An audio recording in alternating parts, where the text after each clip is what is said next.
मंदिर में अगर दिया लगाने जा रहे हो, बाती लगाई है आपने मंदिर के अंदर, तो कुछ देर बैठिए, कुछ देर स्मरण करिए। हमारे यहां तो यहां तक कहा गया है कि किसी मुर्दे को अगर जलाया भी जाता है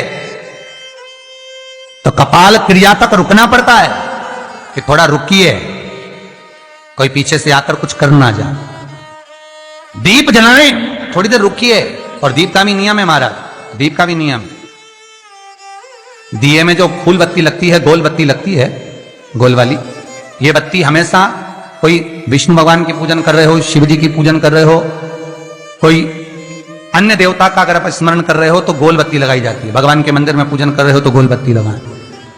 लंबी बत्ती, लंबी वाली जो बत्ती होती है लक्ष्मी की पूजन में, देवी पूजन में, जितनी भी माताओं की आप पूजन करोगे, जितनी भी देवियों का आप स्मरण करोगे, उसमें लंबी बत्ती का प्रमाण। पितरों की पूजन में लंबी बत्ती का प्रमाण है। पितरों को कभी गोल बत्ती नहीं लगती। आप मटके के पास में, परिंदे के पास में, जल के पात्र के पास में कोई भी अगर दिया लगाएंगे तो वहां गोल बत्ती रखकर लगाएंगे तो घर में लक्ष्मी नहीं टिकेगी। कई लोग कहते हैं कि परिंदे के पास, मटके के पास में, पानी के स्रोत के पास में जहां जल भरते हैं, हंडा रखते हैं, टंकी रखते हैं, वहां पर मटके के पास बत्ती लगाओ, दिया लगाओ, पितर शांत रहेंगे। तो पितरों को शांत करो, मना नहीं है, पर दिया लगाने का नियम है कि पितरों को अगर आप दिया लगा रही हो मटके के पास, परिंदे के पास, या अमावस्या के दिन पितरों के लिए अगर दीप लगा रही हो तो गोल बत्ती अगर लगाओगी तो कार्य कभी सफल नहीं होगा। घर में लक्ष्मी नहीं टिकेगी, संपदा नहीं रहेगी, घर में कोई ना कोई बीमार पड़ा ही रहेगा। धन आएगा जाएगा, टिकेगा नहीं। इसलिए पितरों के लिए अगर दिया लगाना है, पूर्वजों के लिए दिया लगाना है, पितरों के लिए अगर दीप लगाना है तो लंबी बत्ती लगाइए, लंबी बत्ती। महाराज लंबी बत्ती का प्रमाण हमारे यहां शास्त्र कर, गोल बत्ती का प्रमाण। और सुंदर चरित्र कहा, यदि आपके जीवन में बहुत ज्यादा लक्ष्मी से तकलीफ है, कष्ट बहुत ज्यादा है, या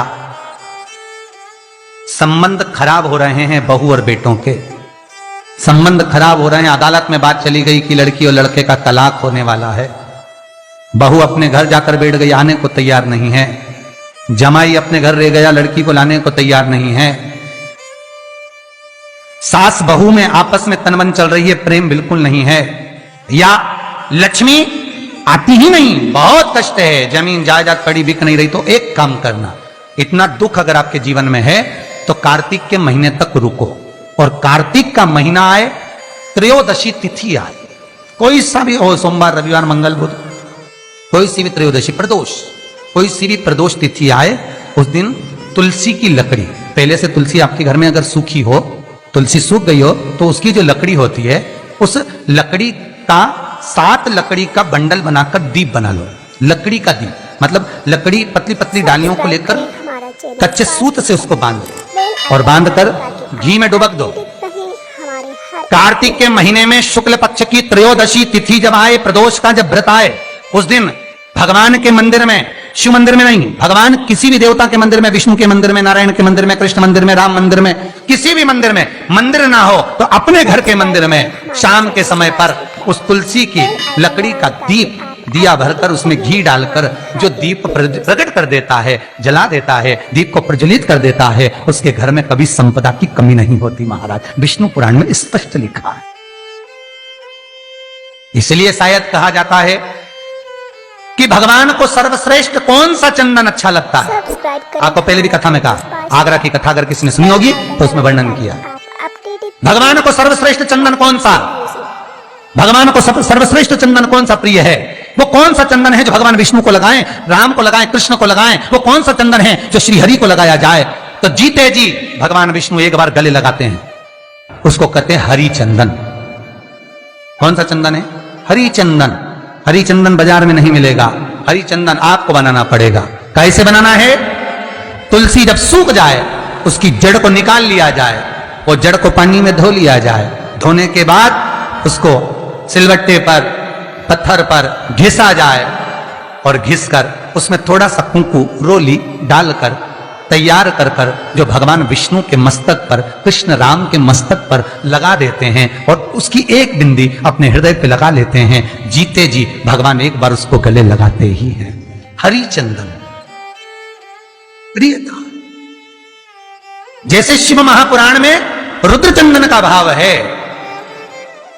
शिव महापुराण में रुद्र चंदन का प्रमाण दिया जाता है। अगर आपने लिंग पुराण पढ़ी हो तो उसका 5वां स्कंद अवश्य पढ़िएगा महाराज, और शिव महापुराण अगर पढ़ रहे हो तो उसका कुमार खंड पढ़िएगा, जिसमें रुद्र चंदन का प्रमाण है। रुद्र चंदन कैसा, रुद्र चंदन का प्रमाण कैसा, तो महाराज कहा चंदन घिसकर, पीला चंदन घिसकर उस चंदन को 3 मुखी रुद्राक्ष पर लपेट लिया जाता।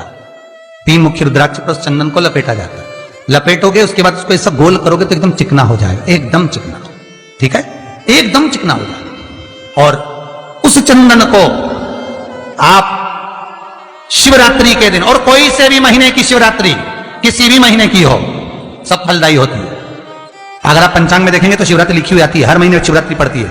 किसी भी महीने की शिवरात्रि पर रुद्र चंदन, अर्थात जो चंदन का आपने 3 मुखी रुद्राक्ष में लेपन करा है, उसका गोला बनाया है, वो चंदन अच्छा मोटा मोटा कर लेना, अच्छा बढ़िया, ऐसा नहीं थोड़ा बहुत ही लगा, पूरा रुद्राक्ष दिखना नहीं चाहिए, पूरा लपेट कर उसको शंकर के शिवलिंग पर ले जाकर रख दीजिए, और फिर धीरे धीरे शंकर भगवान पर जल अभिषेक करना प्रारंभ कर दीजिए। वो चंदन पूरा धीरे धीरे शंकर के शिवलिंग पर डलना चाहिए। शंकर के मूल मंत्र श्री शिवाय नमस्तुभ्यं का जाप करिए, यह कहलाता है रुद्र चंदन। इस चंदन के अभिषेक से महाराज जो काम नहीं होता, आप कर कर उस कार्य को प्राप्त कर सकते हो, सिद्ध कर सकते हो। रुद्र चंदन, हरि चंदन, रुद्र चंदन, ये वो चंदन है जो जीवन का सुख प्रदान करने वाले, हरितत्व देने। श्री शिवाय नमस्तुभ्यं, श्री शिवाय नमस्तुभ्यं, श्री शिवाय नमस्तुभ्यं।